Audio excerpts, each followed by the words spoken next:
Terima kasih kepada Tok Ki dan Mr. Vince, PPIM kerana bersama-sama dengan saya dan juga kesemua media. Jadi benda ni bila Tok Ki expose benda ni kan untuk kebaikan bersama. Bukan untuk Tok Ki, bukan untuk saya, bukan untuk Vince, bukan untuk media, untuk rakyat Malaysia. Dan perkara ni telah berlaku bertahun-tahun. Dan sidang media ini dianjurkan oleh PPIM sama dengan Pertubuhan Kebijakan Rakyat dan juga Sahabat 99 bertujuan untuk memberi kerjasama dengan pihak JAKIM dalam menangani isu yang tidak bermoral dan juga integriti di kalangan pegawai serta kaki tangan yang terlibat mengenai ketidakupayaan Pusat Penyelidikan Thomas Food Industries Laboratory Australia (TFI). Pusat penyembelihan ini telah dilantik dan diiktiraf serta diperlesenkan sebagai pusat penyembelihan yang sah oleh SIGMA ataupun Supreme Islamic Council of Halal Meat in Australia yang merupakan sebuah badan pensijilan halal luar negara yang diiktiraf oleh JAKIM. Terdapat 7 buah badan yang telah diiktiraf oleh JAKIM dan salah satunya ialah SIGMA yang menjadi isu dalam topik kita pada hari ini. Berdasarkan kepada bukti-bukti video dan juga gambar serta dia berkukuhkan dengan saksi yang merupakan pekerja sembelihan di TFI. Tadi adalah pekerja. Pihak Perkemas dan juga PPIM yakin bahawa terdapat unsur-unsur yang jelas pelanggaran protokol penyembelihan sebagaimana yang telah digariskan oleh SOP Halal JAKIM, serta siasatan menyeluruh perlu dibuat dengan kadar segera oleh pihak autoriti termasuk pihak JAKIM, SPRM dan juga PDRM serta merombak struktur organisasi Halal JAKIM dengan melakukan rombakan ke atas jawatan-jawatan panas yang terdedah kepada isu-isu integriti. SIGMA adalah salah satu daripada 7 badan pensijilan halal luar negara Australia yang diiktiraf oleh JAKIM. Sebelum pendedahan ini dibuat di akhbar tempatan, isu ini telah dibongkar melalui blog yang berpusat di luar negara.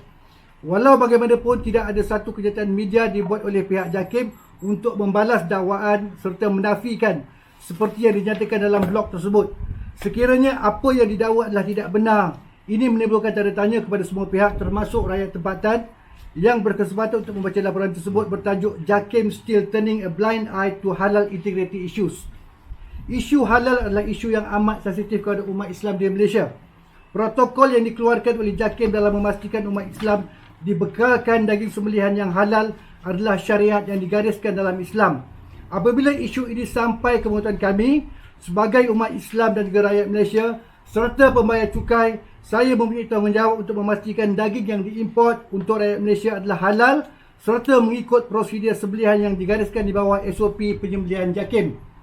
Berdasarkan kepada bukti-bukti yang ada, kami yakin dan percaya bahawa ada beberapa isu moral dan juga integriti yang perlu didedahkan untuk kebaikan dan juga kemaslahatan umat Islam di Malaysia, dan saya meminta pihak berkuasa untuk mengambil tindakan yang sewajarnya ke atas pelaku-pelaku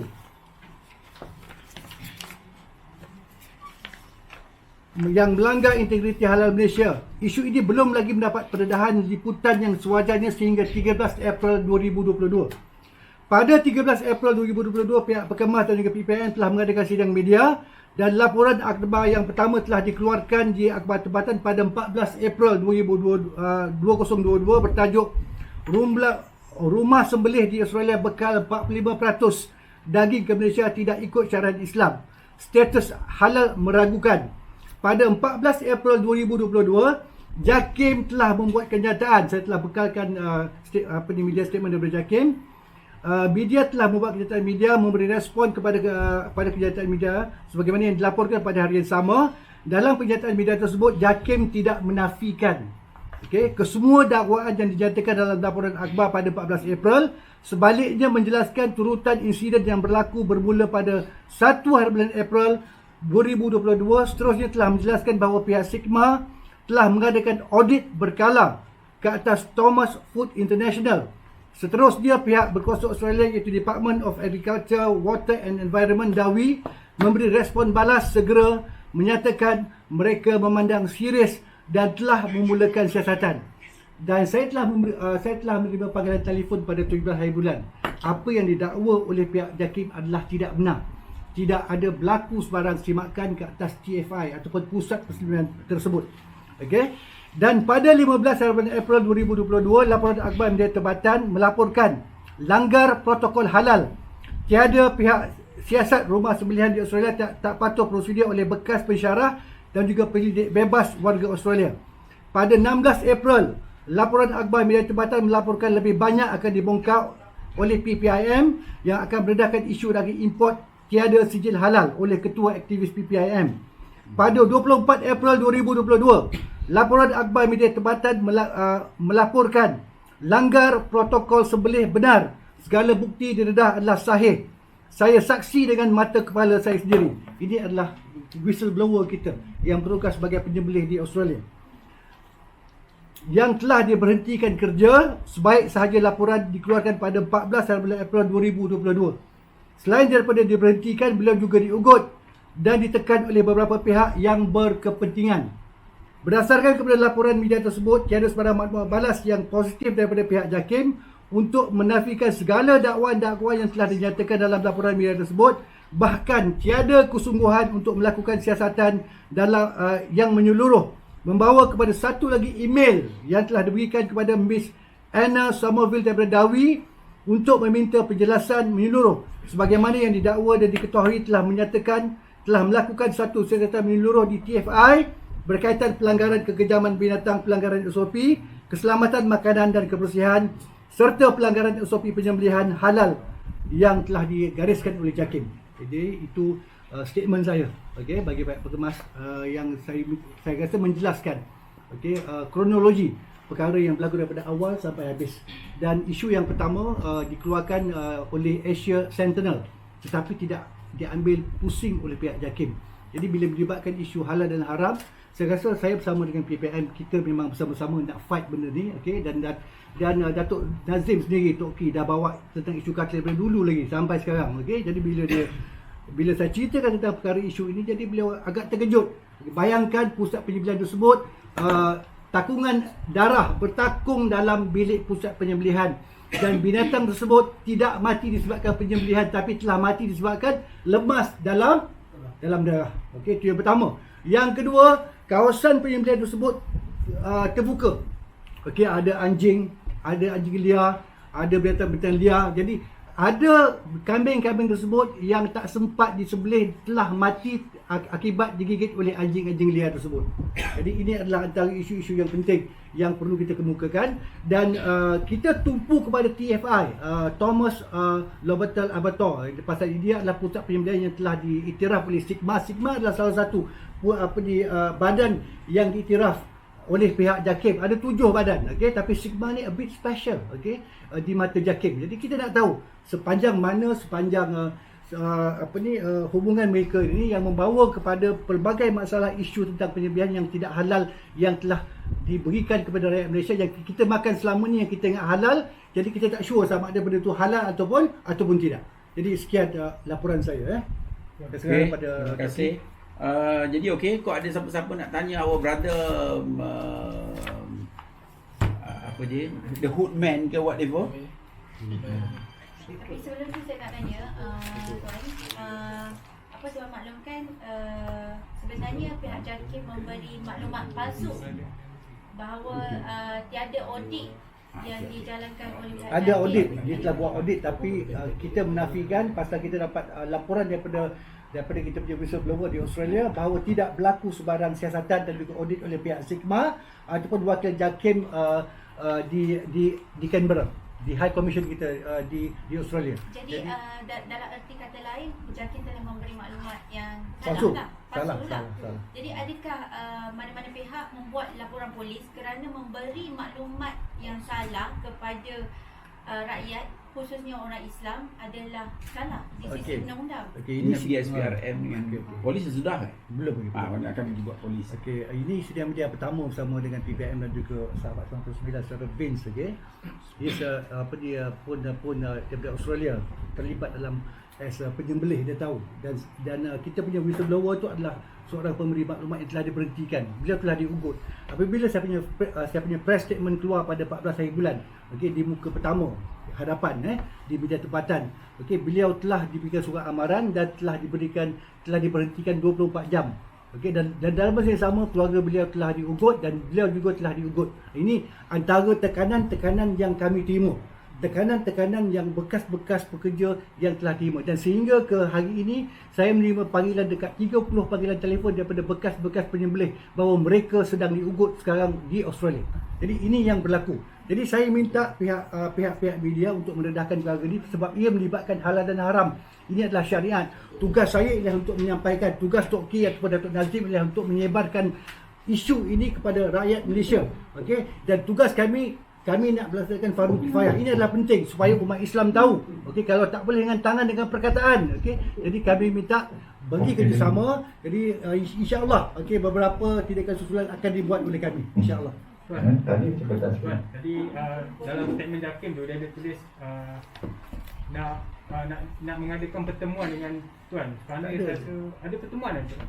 Tak ada mana ada, tak ada. Sekarang ni saya tak terima sebarang jemputan daripada pihak JAKIM. Okey, kita bukan nak lawan JAKIM pun. Tok Ki pun tak nak lawan JAKIM pun.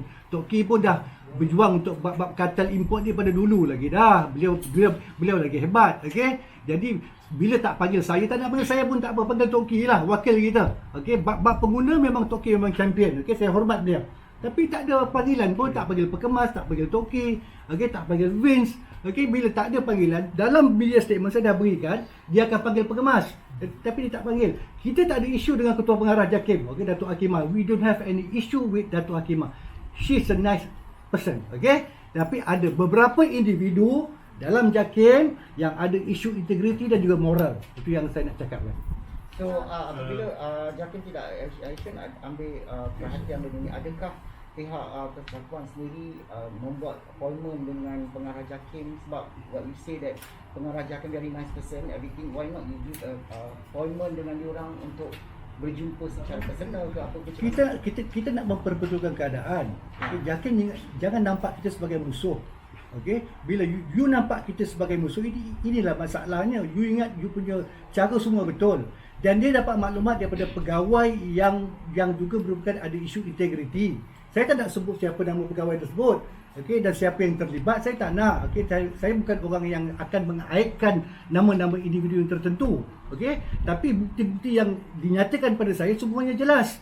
Okey, tapi bila tak ada sebarang jemputan dan saya pun nak buat appointment, jadi kalau nak buat appointment ni sebenarnya dengan KP JAKIM ni ataupun dengan siapa pun susah sebenarnya.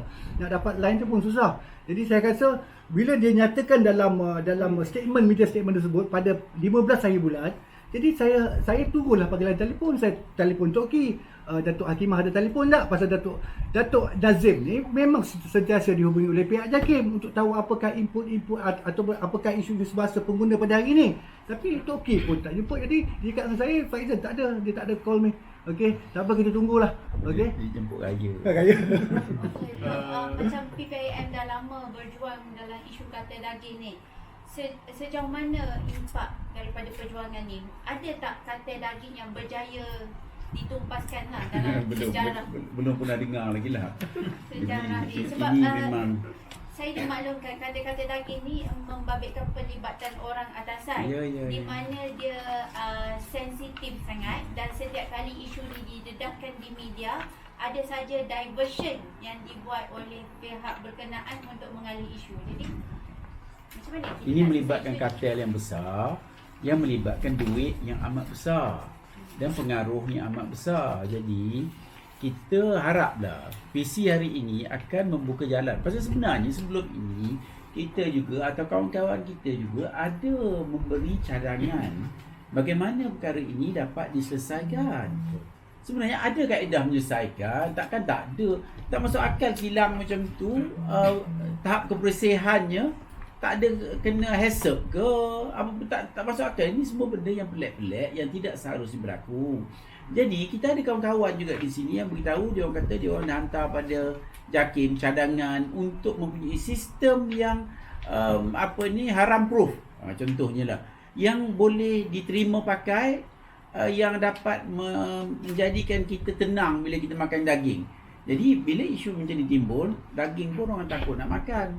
Lepas tu bukan setakat tu saja, saya rasa negara Islam lain pun yang memetik berita ini pun akan mempunyai masalah dengan membeli daging-daging. Tapi kadang-kadang bila dah kartel terlibat, tak ada apalah. Sebenarnya kita ada juga antara aduannya yang yang tak ada halal pun orang masuk kat sini. Jadi apa nak jadi kat kita? Dan tak ada salah lah. Jadi apa ni kalau kita katakan kita ni banyak sangat makan barang yang tak baik, sebab tu kita jadi bengong. Jadi kita harap dengan adanya pendedahan hari ini, kita minta JAKIM tolong buka balik jugalah cadangan-cadangan. Banyak yang saya dapat tahu cadangan-cadangan yang telah dimasukkan kepada pihak JAKIM untuk menyelamatkan pengguna daripada diperguna. Mesti ada sistem from farm ke table.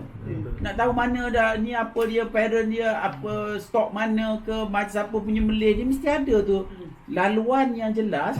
Yang kita tengok aja tekan QR code, dah tahu dah ini yang punya melih dia, sepolan-sepolan. Jadi mesti sistem ada. Ini bukannya sistem nak buat roket ke bulan. Ni sistem simple. Saya tak nampak sebab kenapa JAKIM tidak meneliti cadangan-cadangan yang ada. Jadi saya minta hari ini telitilah cadangan-cadangan, dan kita pun boleh minta kawan-kawan kita supaya follow up balik dengan JAKIM, supaya follow up balik dengan menteri sendiri. Mungkin menteri pun kena main peranan. Kita fahamlah menteri baru juga, tapi maknanya dia kena buat sesuatu. Pasal ini adalah dalam isu menyelamatkan umat Islam daripada tercemar daripada segi mungkinlah psikologi ke, dari segi apa jua yang makan makanan yang tidak halal. Saudara tu, Ya. satu soalan nak tanya pasal integriti tadi. Bila saudara sebut pasal tindakan tu diambil sebab ada pegawai-pegawai yang ada masalah dengan integriti ni kan. Cuma kita tahu dari segi kita tak boleh darahkan nama, mungkin takut malu kawan tu nanti. Berapa orang tu sebenarnya? 3-4 orang. 3-4 orang. Dan saya dah siap report dah. Bagaimana punya recommendation ni, adakah perlu rombakkan satu bahagian hak halal tu ataupun tukar individu 3-4 orang? Individu yang berkaitan yang bertugas untuk menjaga pusat penyembelihan di Australia. Okey, Hanya 3-4 orang saja yang terlibat. Tapi kalau nak rombak the system halal ni, kalau takut ambil 4-5 tahun. Benda ni very simple lah, mudah saja kalau kita selesaikan. Okey, buang yang 3 orang ni yang berkaitan tentang Australia punya pusat penyembelihan, then problem solve. Itu saja. Okey, yang bukan Dia auditors tak ada ke? Ini pelik je, patut mesti ada sistem. Bukan. Dia pegawai yang bertugas di JAKIM ni. Okey. Memegang jawatan yang amat tinggi. Okey. Pegawai kita di sana kan ataupun Pegawai kita di sini. Pegawai kita sini? Di sini. Okey. Okey, jadi saya dah siapkan satu kertas laporan untuk SPRM. Okey, saya punya perkara dua tadi. Sama ada saya punya laporan ni akan diletak bawah meja ataupun dibuang, itu je. Okey, tapi saya masih lagi berhati-hati. Tengok sambil timing dan juga Tok Ki.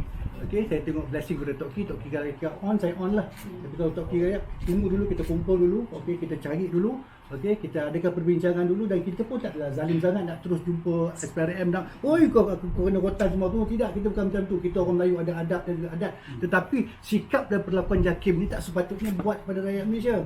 This one soal integriti dia, soal halal haram lah. Ini bukan soal main-main. Ini soal haram kita makan. Pasal orang tak mampu nak beli daging lembu kat Malaysia, daging kambing di Malaysia. Harga kalau di Australia, daging Australia RM38 je. Kalau kat Malaysia berapa harga? 40 lebih, 50 lebih. Lagi-lagi masa raya. Orang tak mampu, orang kampung tak mampu, bapak saya tak mampu. Okey? Jadi kita minta beberapa orang yang terlibat dalam JAKIM yang berkaitan tentang kelulusan pusat yang dikira untuk bagi halal, pusat penyembelihan di Australia, diberikan notis 24 jam. Okey, ada 2-3 orang saja. Stopkan dia, cari seorang yang betul-betul berintegriti, sebab jawatan tersebut adalah jawatan panas. Jadi tumpuan macam semut di hurung. You kena faham tu, dia keluarkan lesen. Okey, aku abang besar, kau nak lesen, kau bayar aku. Macam tu umpama. Saya bukan cakap dia minta duit, tidak. Umpama tu. Okey. Jadi ini adalah jawatan yang panas, jawatan yang memang dalam satu isu yang kalau you betul-betul integriti you tak kuat, you tak betul-betul iman you pakai ketayap ke, you pakai songkok ke, boleh hancur. Okey, bab perempuan agak duit dia jangan main-main. Okey, pakai ketayap semua tak boleh percaya. Jadi kalau jolok dengan duit, jolok dengan perempuan, hancur. Jadi ini adalah isu integriti.